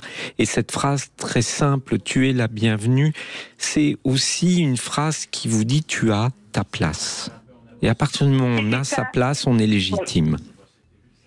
C'était ça parce qu'il y avait un problème, ça faisait plusieurs années que ça se passait comme ça, et la personne a au moins osé dire tu es la bienvenue, parce que d'autres personnes ont pris cette place entre guillemets, mais le fait de le dire m'a permis de dépasser cette épreuve, ça m'a pas empêché d'avoir de la peine, mais le rejet ou la place, elle était psychologiquement mise, et là c'est on aborde la blessure autrement et on se dit ok, ça n'a pas pu se faire, on est déçu, mais on a sa place. Et c'est ce que vous dites, je pense que je le dis à mes enfants, le cœur ouvert, c'est vraiment le côté essentiel de la vie. En se sentant utile, on se fait du bien et on a toujours une personne, quand on est authentique, à qui on va rendre service à un moment donné, et on a tous notre place. Et c'est important d'entendre des personnes par un petit mot, par un petit sourire, même quand on est au bout du rouleau, mais qu'on a aidé son voisin, ça peut suffire à dépasser toute épreuve. Voilà. Mais vous savez, Orlane, c'est important, votre témoignage le montre bien, on va entendre la phrase qu'on est apte à entendre à ce moment présent. Vous auriez pu entendre une autre phrase qui vous aurait fait comprendre que vous n'étiez justement pas la bienvenue, mais vous avez entendu cette phrase-là. Ça veut dire que quelque part, vous avez certainement bien avancé aussi dans votre estime de vous-même, dans votre capacité à être ouverte aux autres. Vous voyez ce que je veux dire ? Parce Parce qu'on entend on entend ce qu'on est prêt à entendre, on entend ce qu'on a envie d'entendre. C'est vrai, et en fait, voilà, sur 24 heures, je pense que c'était une avancée, une épreuve qui se rejouait quelque part de mon enfance, de quelque chose comme ça. Et donc, on devait garder mon animal qui n'a pas pu se faire. Et moi-même, j'ai osé dire, alors ça n'a pas toujours été bien accueilli, mais dire, mais j'ai juste le droit, 24 heures, de m'aérer l'esprit. Et si on ne peut pas me rendre ce service pour une telle personne, il y a quelqu'un qui pourra me rendre ce service. Et le fait de le dire, de le verbaliser, ça a permis quelque part de dire, ok, j'ai ma place. Et je me donne l'autorisation de pouvoir m'aérer l'esprit, même si d'autres ne me le donnent pas. Voilà. Et je pense que ça fait bouger le curseur. Alors, ça c'est pas du jour au lendemain, mais ça change le positionnement des gens, ça les froisse un petit peu sur le moment. Mais quand on rediscute en disant, bah oui, mais vous êtes habitué à ce que je dis toujours oui, et je dois aussi pouvoir dire quand ça ne me plaît pas, ou quand je peux sentir que j'ai ma juste place, et ça repositionne un petit peu les choses. Et après, dans ce périple, les personnes qui avaient barré la route ont finalement dit, bon bah alors, là si tu veux, ça va être possible, finalement on a annulé, vous voyez, bon, ça n'a pas pu se faire, mais ça a changé le curseur de la place qui me manquait peut-être dans un groupe d'individus que je n'avais pas dans le passé. Voilà. Donc il y aura un avant et un après l'été 2025, si j'entends bien. J'espère. Oui, j'espère. Oui, ça a souhaité. Ça a souhaité, et puis, bon voilà, des fois on bouscule un petit peu les pensées, les états d'esprit, mais si à l'intérieur de nous on dit, ok, je sais que vous voulez pas avoir ça, mais moi j'estime que c'est normal pour moi. Alors sur le moment on se dit, ok, je le prends un peu mal, puis on explique un petit peu que le ressenti de chacun, c'est son ressenti, mais qu'on peut tous avoir notre place et de s'entendre, et de se dire les choses n'est pas forcément méchant, et tout simplement permettre de mieux comprendre les enjeux qui peuvent se faire auprès de chacun, et d'éviter des projections, parce que je pense que il est très facile de nos jours de dire, ok, sous prétexte qu'une personne soit très gentille et sérieuse, de dire, non, elle va encore supporter, elle va le faire. Et en fait, si vous dites non, eh bien, sur le moment, ils le prennent mal, puis après, ils disent, ah oui, ok, en fait, elle a pas le droit, elle a aussi le droit de pas avoir ses jours toujours verts, voilà, les drapeaux verts. Et ça, je pense que pour tout le monde, c'est très important de pouvoir s'honorer et se dire, ok, à un moment donné, je dis, c'est une journée, 2 heures, non aux autres, oui à moi-même, et c'est un début pour les situations qu'on peut rencontrer, qui sont toutes différentes pour chacun, mais ça permet d'avoir le cœur ouvert, et après on a de très surprises, très belles rencontres, des gens honnêtes qui viennent nous voir, des gens qui nous apprécient vraiment pour ce qu'on est, et je pense que ça n'a pas de valeur, ça n'a pas de prix. Ça n'a pas de prix, et ça a beaucoup de valeur. Merci beaucoup Orlane, en tout cas, merci de votre témoignage, merci de ce moment. C'est maintenant, c'est demain aussi, si vous avez envie d'y participer. On fait une petite pause, on se retrouve avec le Sexo Conseil, on va parler des 5 clés de l'orgasme. Sud Radio. Sud Radio. Parlons vrai. Parlons vrai. Sud Radio. Parlons vrai. Cam4.fr, le plus grand site de webcam live réservé aux adultes. Brigitte Lahaie, Sud Radio. Le sexe au conseil. Ça va vite. Ben oui. Et on continue toujours avec Philippe Parlin qui est avec nous, sexothérapeute, et on parle du désir féminin. Mais tout de suite, je vous propose le sexo conseil du jour, et on va parler des 5 clés de l'orgasme. Et c'est vrai que si on n'y arrive pas, c'est peut-être parce qu'il y a des blocages, et c'est des nœuds qui peuvent avoir différentes origines. Et voilà les 5 clés qu'il faut dénouer, si je puis dire. Enfin, en tout cas, il faut trouver la serrure, si je puis dire, pour introduire ces 5 clés, et à ce moment-là, il y a l'orgasme. Alors d'abord, je crois qu'il faut reparler de la respiration. Elle est essentielle, c'est grâce à elle qu'on va vers ce fameux lâcher-prise. Toutes nos tensions, nos inhibitions peuvent s'évacuer par la respiration. Vous en parliez tout à l'heure avec l'ex-ami de Lionel, qui avait peut-être un peu de vaginisme. La respiration, dans ces cas-là, est une solution pour débloquer une situation. En tout cas, quand on a une contraction, la respiration, c'est ce qui va permettre de mettre en mouvement le muscle et de le détendre. Deuxième clé, c'est aussi physique, c'est les mouvements du bassin. L'homme pousse avec des mouvements extravertis, tandis que la femme, c'est un peu l'inverse. Donc observez un peu mieux votre corps lorsque vous êtes dans un rapport sexuel et voyez si votre corps est assez libre, s'il vibre comme il a besoin, ou si au contraire il y a encore une fois là, des contractions. Les mouvements du bassin dans le rapport sexuel, c'est quand même quelque chose d'essentiel. C'est pas par hasard qu'on avait critiqué Elvis Presley qui faisait des mouvements d'une sexualité torride. Vous êtes d'accord avec ça? Ah mais oui, bien sûr. Et puis il y a vraiment un enjeu, et ce qu'il faut aussi entendre dans ce que vous dites, dans cette clé, c'est que la femme doit être proactive encore une fois. C'est pas l'homme qui donne le mouvement, c'est un co-mouvement. Coït, ça veut dire ensemble, aller ensemble. Troisième clé, le cri. Il faut oser exprimer son plaisir. Alors on peut crier, on peut gémir, on peut, enfin qu'importe, chacun va. Mais je pense, il y a des gens qui n'osent pas trop exprimer, qui vont. Alors c'est simple, remarquez quand vous vous masturbez, que vous êtes seul, est-ce que vous avez tendance à gémir plus? Est-ce que vous osez pas quand vous êtes avec quelqu'un? Enfin, c'est une clé qui est souvent très, très, très fermée. Mais la parole autour du désir et de l'excitation est souvent très difficile pour la femme. Dire j'ai envie pour une femme, c'est très compliqué. Oui, mais je veux dire, pendant le rapport sexuel, il faut pouvoir y compris gémir, pendant le plaisir, crier, voilà. Exprimer tout ça est compliqué. Il faut libérer. Autre clé, il faut oser aller un tout petit peu plus loin. Il y a beaucoup de peurs qui sont des freins, évidemment, au plaisir. Donc il faut aussi comprendre pourquoi on n'ose pas faire quelque chose de plus, pourquoi on n'ose pas aller un petit peu plus loin. Et puis, dernière clé, il faut avoir confiance en soi, confiance en son corps, confiance en son partenaire. Si on n'a pas confiance, obligatoirement, on peut pas. On lâchera pas. On peut pas lâcher, on peut pas atteindre le plaisir extrême. Et c'est ce qui explique que souvent certaines femmes arrivent à avoir un orgasme seul et pas avec le partenaire, même si elles croient avoir confiance. Il y a quelque chose de l'ordre de deux clés là qui se ferment en même temps, confiance et oser exprimer mon plaisir devant l'autre. Et paradoxalement, on peut parfois avoir un orgasme avec un inconnu ou une inconnue parce que justement là, il n'y a pas d'enjeu. Il n'y a pas d'enjeu, donc on pas. Peut exprimer, on s'en fout. Voilà, on s'en fout, exactement. Bonjour Hélène.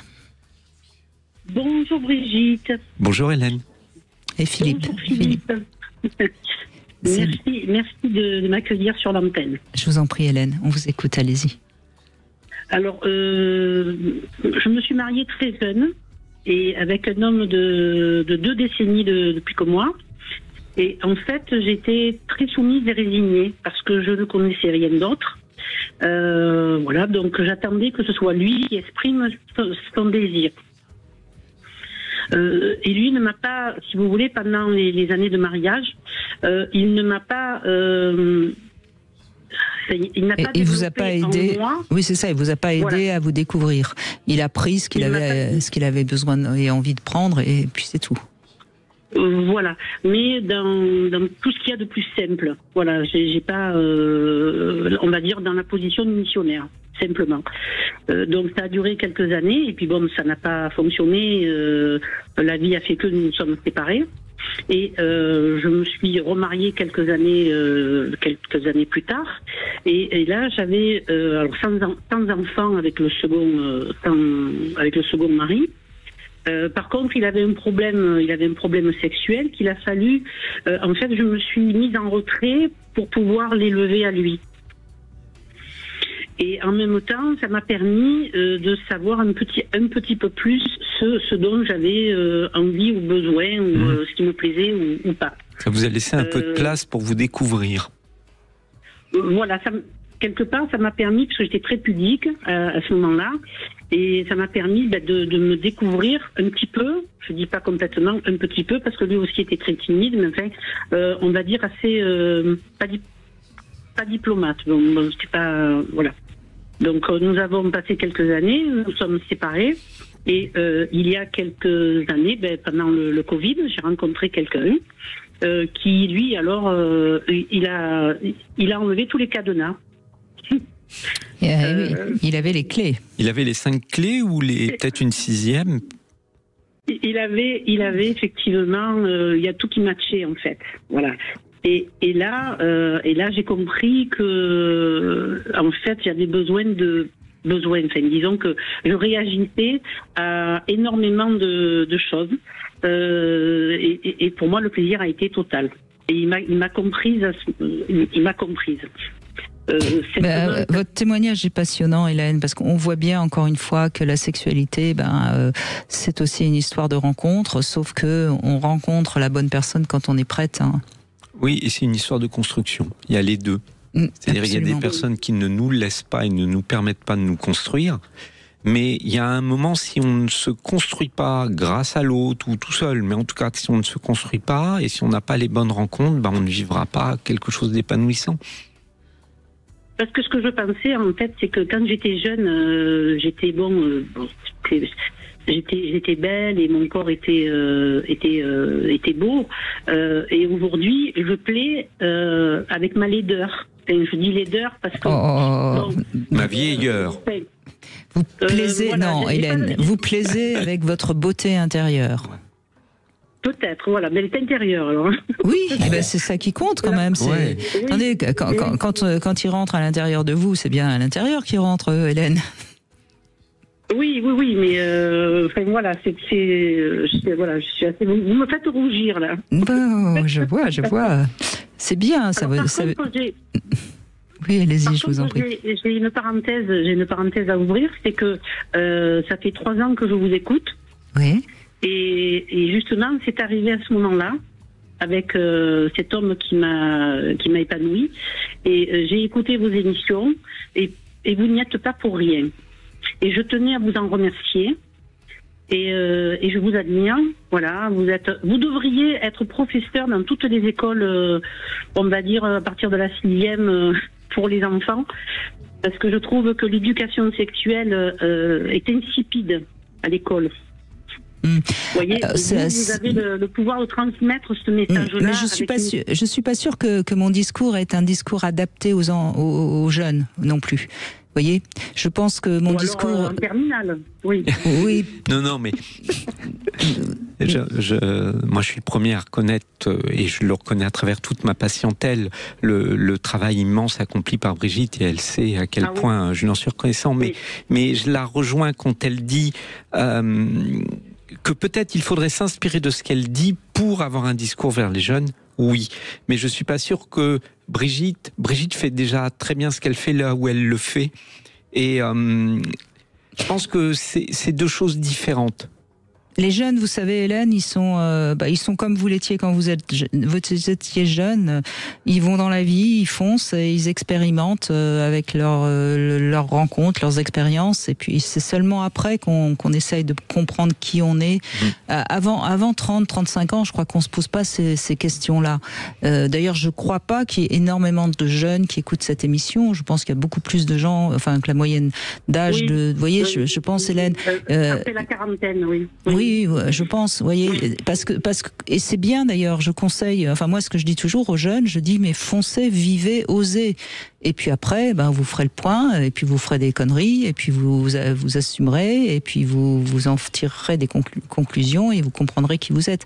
Donc on peut pas, quand vous êtes marié très très jeune, si j'ai bien compris, Hélène, c'était certainement pour fuir un foyer familial. Un père violent, oui. Voilà, voyez bien. Donc, on aurait eu beau vous expliquer quoi que vous voulez, vous auriez pas pu entendre que c'était con de vous marier trop jeune pour fuir votre père. Non, c'est pas le fait de m'être mariée trop jeune, c'est que j'avais déjà, j'étais avec un homme qui avait 20 ans de plus que moi, mais qui ne m'a rien appris.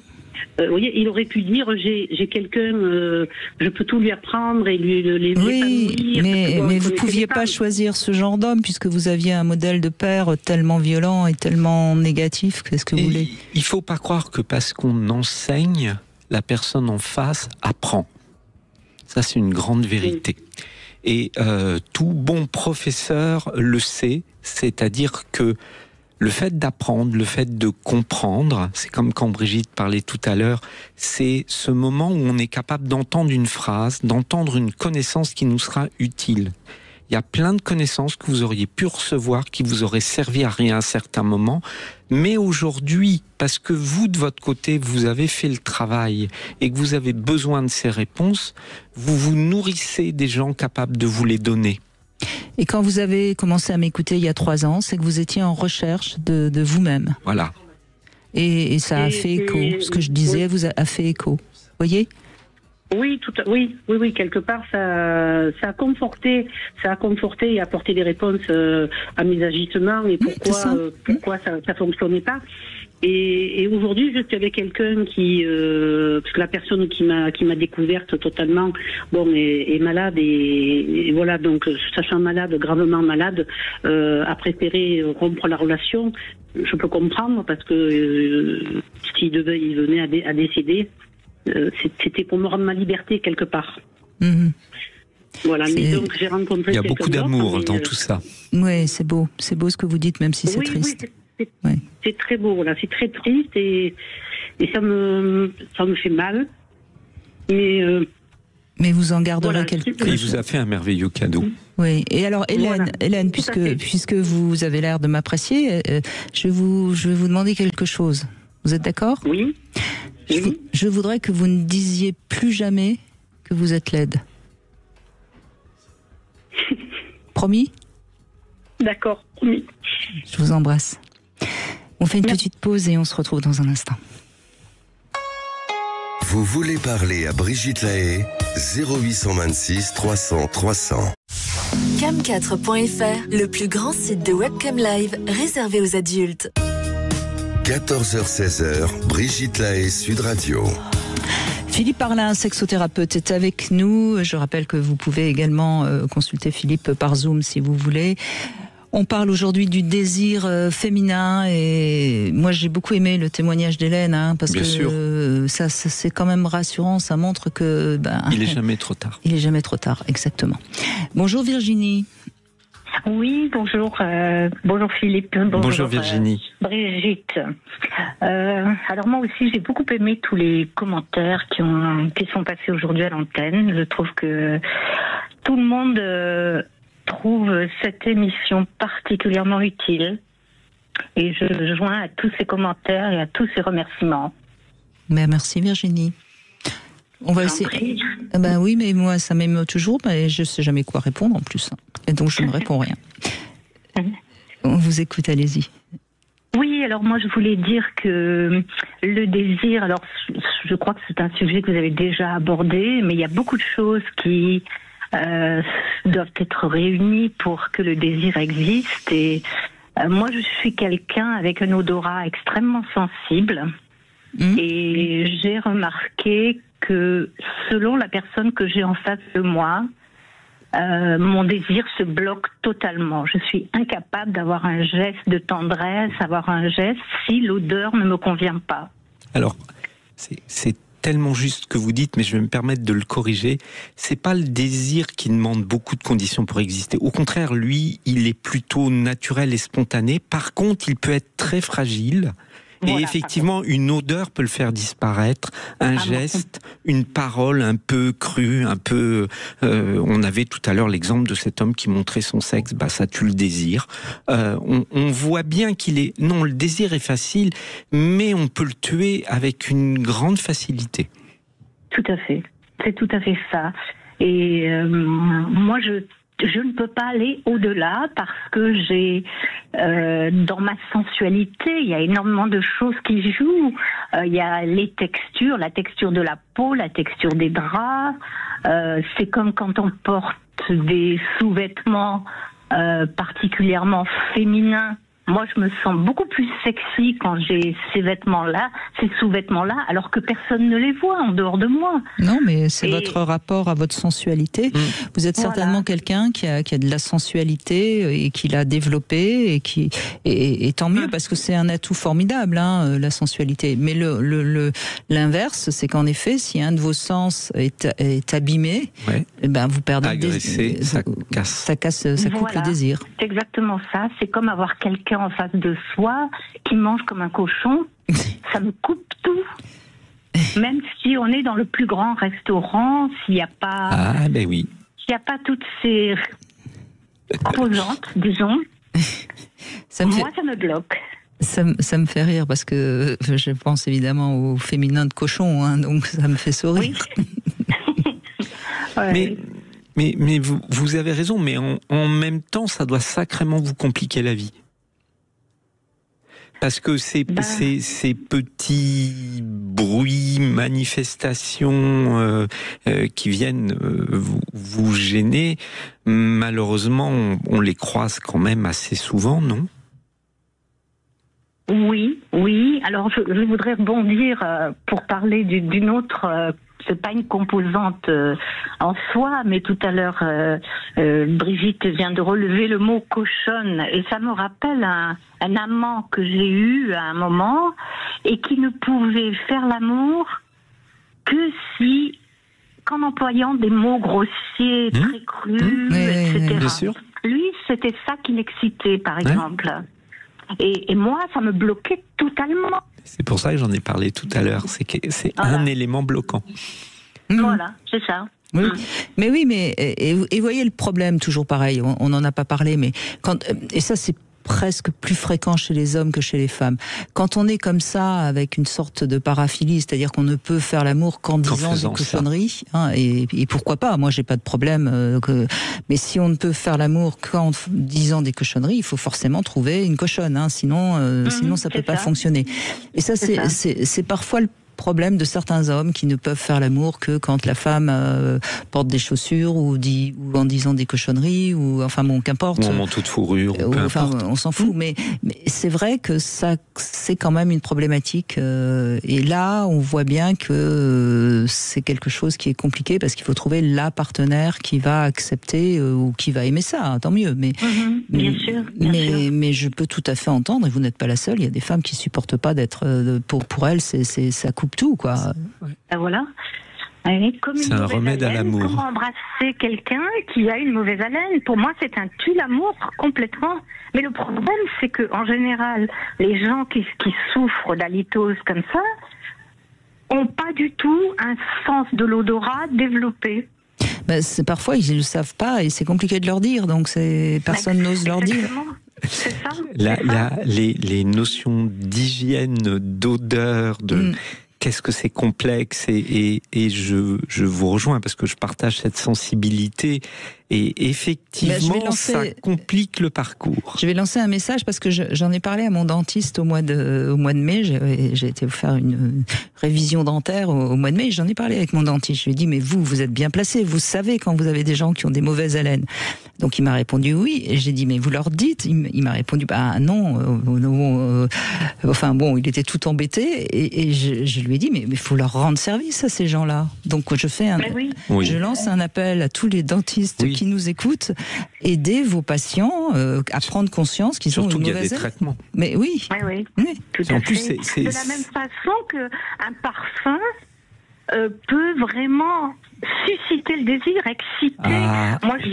Moi, il m'est arrivé de croiser des hommes dans la rue et de leur dire quel est votre parfum. Qu'est-ce que vous portez comme parfum? Et ça me transporte un parfum. Ça rend gourmand. Voilà, exactement. Vous avez le mot. C'est tout à fait ça, ouais. On a envie d'aller explorer, d'aller sentir, d'aller fouiner. Oui. Ben oui, mais c'est sûr que vous êtes vraiment très sensuel. Tous vos sens sont en éveil et l'odorat, l'ouïe. De la même façon que la voix aussi. La voix peut transporter complètement. Eh ben, vous avez trouvé quelqu'un qui réunissait toutes les cases? Oh, j'avais, mais là en ce moment j'ai pas. Bon. Alors, déjà, faut pas qu'il y ait les cases qui bloquent. Qu'il n'y ait pas toutes les cases positives. S'il n'y a pas de cases qui bloquent, c'est génial. Mais l'odeur, ça fait. Non, mais je comprends. Je Je ne peux que partager. Oui, et puis il y a une chose dont vous n'avez pas parlé et qui est pourtant l'essentiel, c'est la peau. C'est-à-dire que... Si elle a parlé de la texture tout à l'heure, ça voulait dire la peau. Oui, c'est ça, mais c'est faux, parce que vous voyez quelqu'un, vous le trouvez particulièrement séduisant, physiquement c'est tout à fait votre truc. On touche et ça va pas. On commence à toucher, puis on dit c'est quoi ça? Voilà, c'est exactement ça. Les mains humides. Oui. C'est fou, oui, hein. aussi, oui, tout à fait. Et là, malheureusement, ça marche pas. Et pourtant, il y avait tout. Et puis parfois, un homme qui, a priori, physiquement, n'est pas tellement notre style, il nous touche, et là, c'est ça l'alchimie. C'est ça l'alchimie de. C'est complètement indéfinissable, et puis en même temps, ça réunit plein de petits détails qui ont une importance capitale. Alors, aujourd'hui, on dit que c'est parce que sur le plan génétique, on serait complémentaires si on faisait des bébés. Voilà, c'est pour ça qu'on a ça match totalement. Mais... Ouais, j'ai un peu de mal, moi, avec ça. Et puis j'ai envie de garder la poésie de la rencontre et de la... Je pense qu'il y a une part de vrai et qu'il y a aussi plein d'autres choses qu'on n'explique pas, et que de vouloir tout expliquer, ça gâche un peu. Peut-être, je ne sais pas. Moi, en tout cas, c'est une réalité. La magie de l'alchimie, effectivement, elle est indéfinissable. Mais il y a des freins, et puis qui créent des blocages carrément. Mais bien sûr. C'était sur ça que je me suis permis de revenir. C'est que c'est pas le désir qui a du mal à venir, c'est qu'il est fragile. Et si on ne sait pas l'entretenir, il s'éloigne. C'est ça.